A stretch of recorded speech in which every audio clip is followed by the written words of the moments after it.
You want to beat your opponents with their own cards, then you came to the right place. In this guide I will show you how to understand and master one of the strongest cEDH commanders out there, Etali.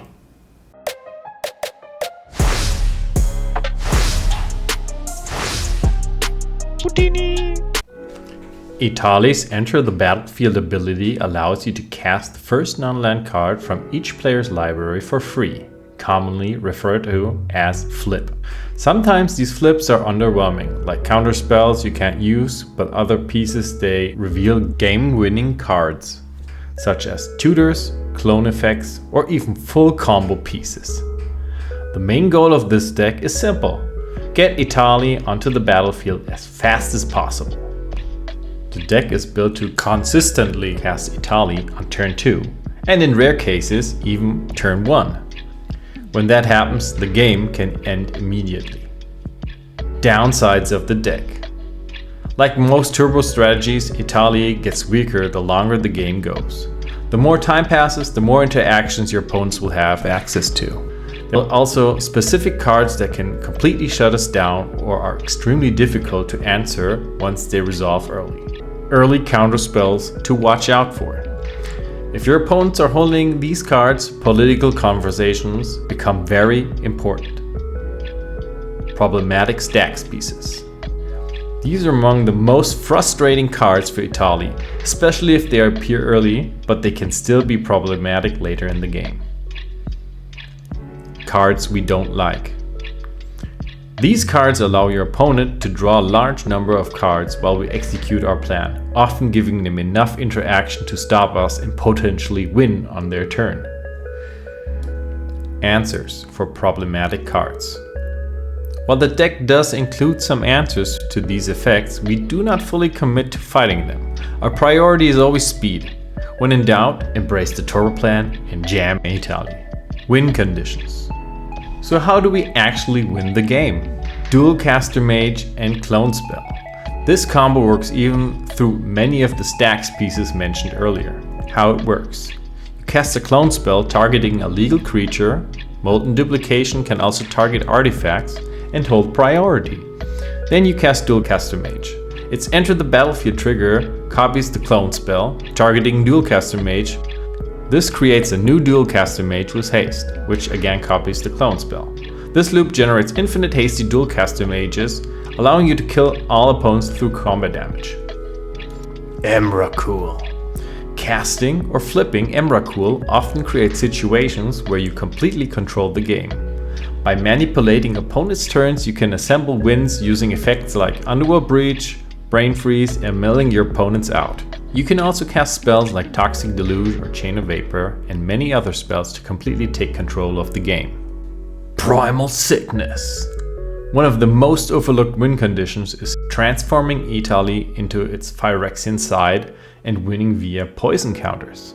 This line has won me tournament games and forced multiple draws. Food Chain plus Squee the Immortal.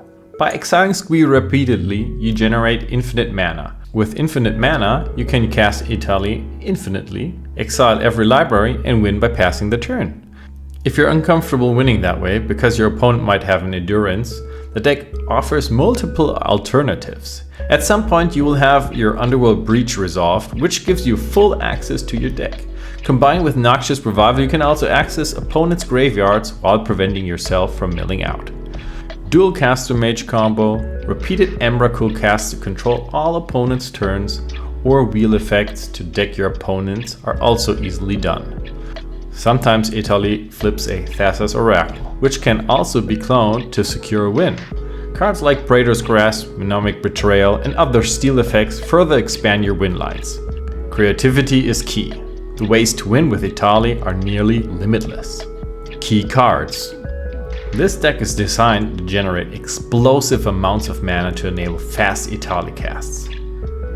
We run every reasonable way to clone or repeatedly recast Etali.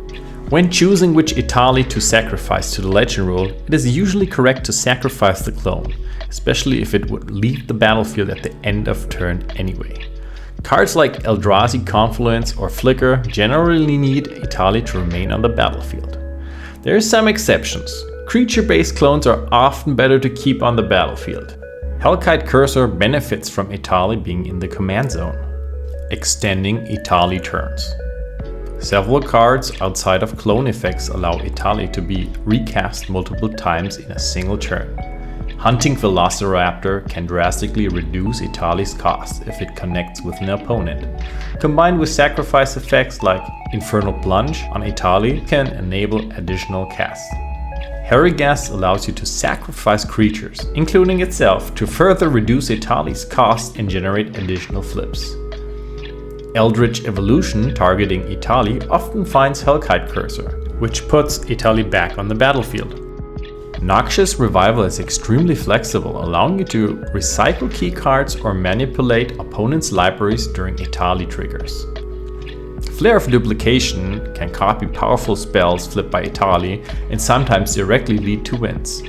Disciple of Freya can sacrifice Etali to draw 7 cards, opening up entirely new lines. Food Chain and Metamorphosis provide even more ways to chain Etali casts. Interaction. The deck runs limited interaction, but what is included can be critical for winning. What to tutor for? Early tutors often aim for Treasonous Ogre to enable a turn 2 Etali. If Etali's trigger is on the stack, early tutor can find Riona. If you're looking for a guaranteed clone effect with Gamble, the go-to card is Electro Duplicate. When controlling opponent's tutors, Food Chain is usually the best target. Mulligan.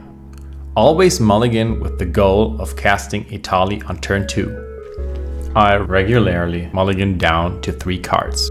If that isn't realistic, look for early value cards such as Sylvan Library, Cabbage Merchant, Wheel, or Glimpse the Impossible.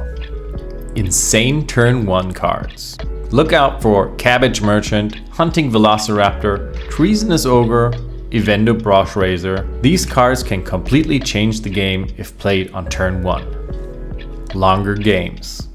As the games go longer, counterspells become more prevalent. Players also tend to hesitate more, fearing that stopping you will open the door for the next player to win. Use that hesitation to your advantage. Creature spells like Cabbage Merchant and Wandering Archaic shine here. If Etali is on the battlefield, Rionia becomes a massive threat. Avoid unnecessary instant and sorceries, and always respect Mindbreak Trap. Casting Emrakul at this stage often secures the win. With the right cards in your graveyard, shifting Woodland can do some work.